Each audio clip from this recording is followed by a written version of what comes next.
In today's video, I'm going to teach you how to build a pivot on 80K rows.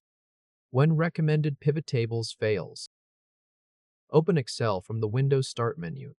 Then make sure your workbook is already open and you are looking at the data. Click any cell inside the dataset, such as cell A2. This tells Excel exactly where the source data lives before you turn it into a table. Now press Ctrl+T on your keyboard. This opens the Create Table dialog. Excel should automatically detect the full data range for you. In that same box, confirm that My Table has headers is checked. That matters because Excel will use those header names later when you build the pivot table fields.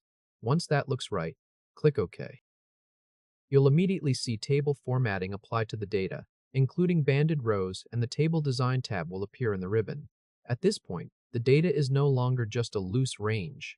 It becomes one named table object, which gives the pivot table a clear source and helps it handle large row counts efficiently. Keep one cell selected inside that table, then click the Table Design tab at the top. On the far left side of the ribbon, click Summarize with Pivot Table.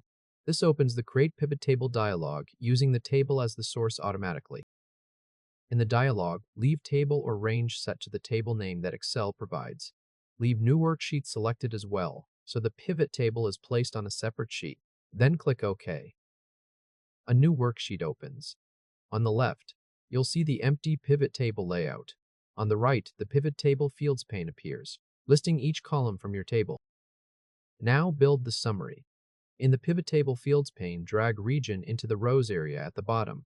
Drag category into the columns area. Then drag revenue into the values area. Excel should place it there as sum of revenue automatically.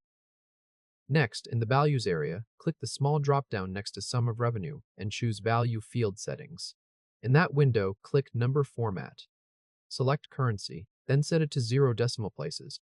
Click OK, then click OK again. The pivot table now displays total revenue by region down the rows and by category across the columns.